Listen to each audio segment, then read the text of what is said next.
I love the way the First Gen Lounge makes me feel. Because it creates a space where I belong. Where we're able to create community. The fact that it's a community. It's a safe place. It also gives me a place to understand different perspectives. The stories of these individuals prescribe transformational perspective. I receive encouragement, enlightenment, empowerment. And also serve as a catalyst to just keep going. Where we're able to be our true selves. I'm allowed to be an unapologetic first gen. And above all else, tell our story. And every episode is unique. I love it. I'm your host, Dr. Eve, and I'd like to welcome you to the First Gen Lounge. Hey, y'all. Hey. Welcome back to another Thursday. I should just do like a whole freestyle one of these days. And in case you didn't know, yes, I used to rap and do battles back in the day. I, still write a little bit of poetry here and there, but it's beside the point. Anyways, I have decided, in spite of me being tired, because y'all, I is tired. It has been, Lord, that's how it's been, okay? You feel me? Okay, I keep talking about self-care, but there are a lot of amazing things that are happening, and I'm just overjoyed by it and keeping up with my life. And it's just got me like, can't sleep, can't wait, just everything, but all good things. We're going to talk about them one day. I have decided to do something different with this show. We are going to do a Q&A. Hey! So our very first Q&A comes from First Gen fam Mike. Mike asked a 3-part question. And I'm going to do my best answering this. It's heavy. So Mike says, as a first generation college graduate, you've completed a doctorate before 30, written a book, and started a successful business.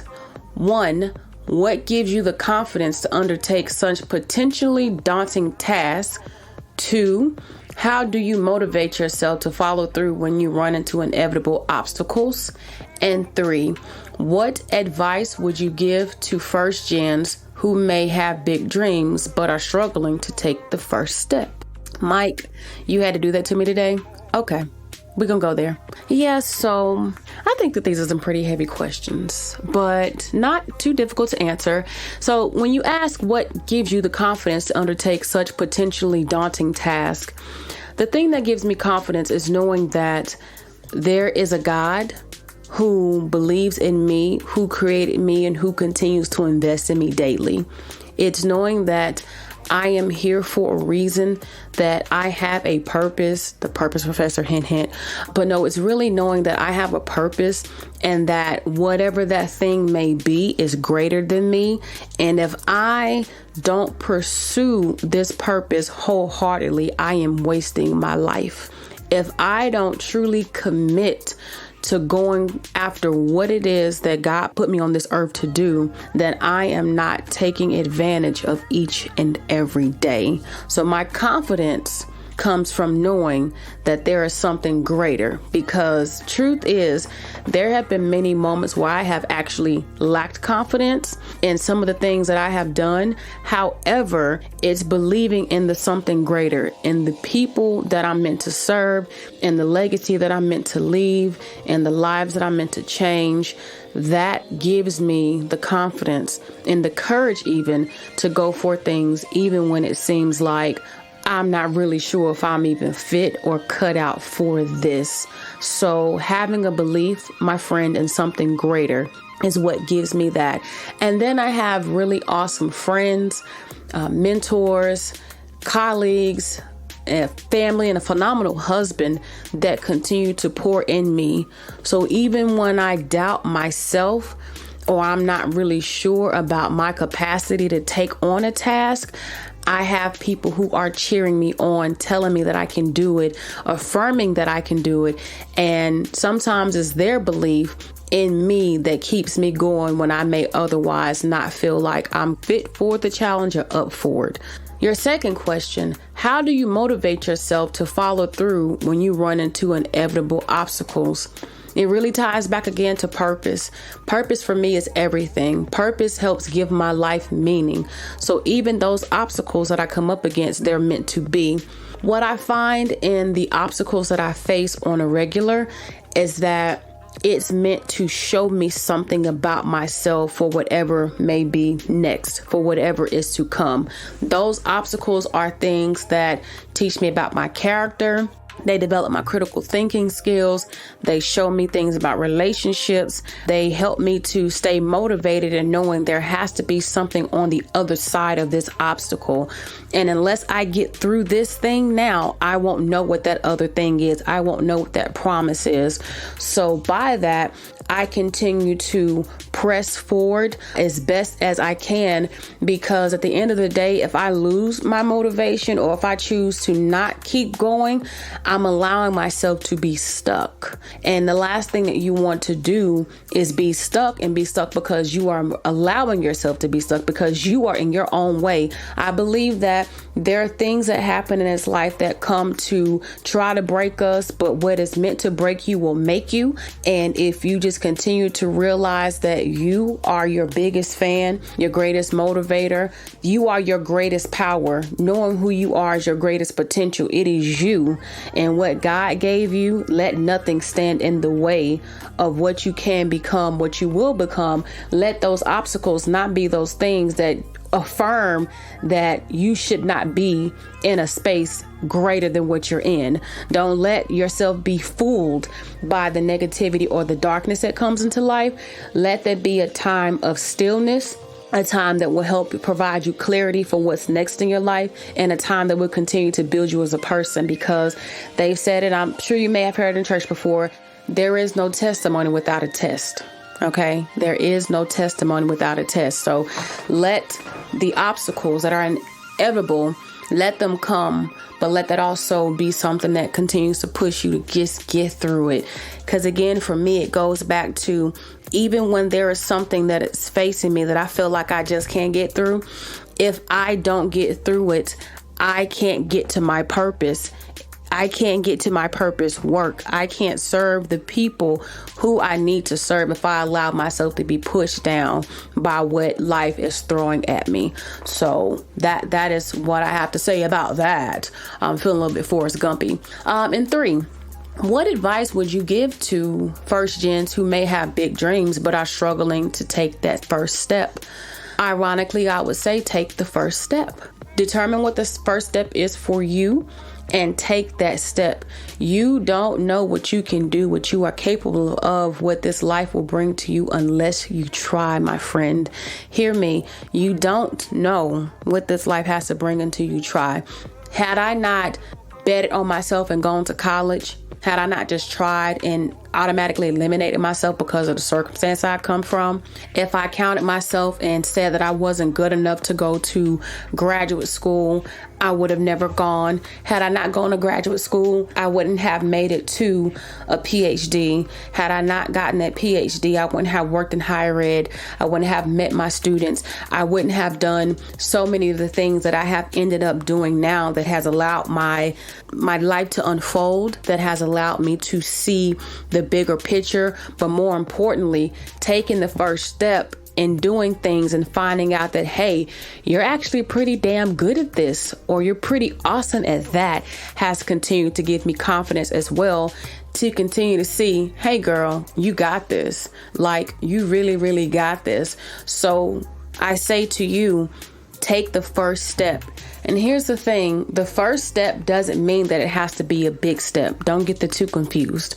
The first step simply means doing what you think is necessary to move toward the goal, whatever that goal may be, and to not be so stuck on everyone else's idea of what your big dream should be is something that I caution you to be mindful of. So what do I mean by that? People are successful and successful entrepreneurs, but that doesn't mean that every successful entrepreneur is a millionaire, has to be a millionaire, or will ever be a millionaire. So to be okay with that is something to say, my big dream is to be a successful entrepreneur, to be making 6 figures. That is your picture of success. It's my picture of success. Let that be what it is for you. The other thing is knowing that your dreams are only as big or small as you make them. And you can't let other people minimize your dreams, and you can't fool yourself out of thinking that your dreams are too big, because everyone who ever achieved anything in this life that we can look at and perceive as great, they believed in what they were doing, and they just kept working at things and chipping away and chipping away and chipping away at it until one day they looked up and realized, holy crap, did that just happen? So to have a vision and to believe is everything while you are on this journey of life, while you are going after the things it is that you decide that you want. Don't be discouraged by the circumstance for which you have come from, especially being a first generation college student or graduate. Don't be discouraged by the fact that you may not have had certain things growing up. Don't let that deter you from feeling like you can't have something more, that you can't be greater, that you can't be better, because it is for you to decide what comes of your life. It is for you to decide that you don't want to be bound to what you have been or have been through. So you got to take the first step. And here's the other thing. By taking the first step, you will begin to see things unfold, and it will continue to feed into who you are. It will validate you, and it would continue to help you see that your greatness is there and your potential is limitless. So all you have got to do is go for it. So my friends and my good friend Mike, my family, my loves, I really hope that this here today has inspired you, has empowered you, and has uplifted you. You saw what I did right there? Yes. And I want to thank you for tuning in always, for being a part of this community, for just being amazing in so many ways. And so, Mike, again, thank you for helping kick off this Q&A. Hey, Q&A. I need to name this. So if y'all have any recommendations for what we should name this Q&A thing, let me know. Hit me up on LinkedIn or Instagram, or shoot me an email. I would love to get your feedback. And by the way, I'm pretty sure that you want to know, well, hey, how can I ask a question that you'd be willing to answer on the podcast? So here's what you do. Check out the show notes, and there is a link at thepurposeprofessor.com/ask. And what you'll do is hit that, and that will take you to the page where you can submit your question, give me your name, and I'll look at it, and maybe it'll pop up on the show one of these days. And maybe even if it's a question that you want for a guest to ask, or to ask to a guest, I'm absolutely willing to do that too. So, hey, this is our show. You are a part of it, so continue to help shape it. But that is it, my friends. Oh, yeah. Let me not forget.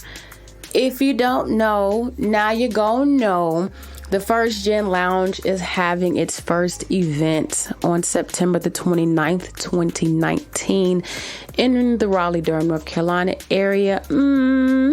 Yes, Lord, we doing it. So I invite you, your family, your friends, if y'all want to come out and just mix and mingle, get to know each other who is listening, network, just have a good time together. We're just going to kick back. Y'all know I'm chill, so we're going to kick back. Come on out and join. The link to get to that is also in the show notes, so that you can register or tell a friend that's in the area who need to be there. Yeah, let's make that happen. But all right, I'm serious now. I'm out. Trust your process, fam. Trust your process. Did you go at any point during the show, like you felt that, like it hit you? If so, that's a sign that you ought to go ahead and hit the subscribe button, then share with all your friends, coworkers, uncles, aunts, cousins, grandmas, exes, everybody, okay? And if you like more resources to stay inspired, empowered, and uplifted as you navigate this journey of life, I want to invite you to join the First Gen family, where I share only through email exclusive insights, updates, and giveaways. You can do that by heading over to www.thepurposeprofessor.com/family. I've actually dropped a link in the show notes to just make it easy for you to get there. Until next time, don't forget to be resilient, authentic, and intentional in all that you do. And no matter what, keep pressing forward. I love you. Peace.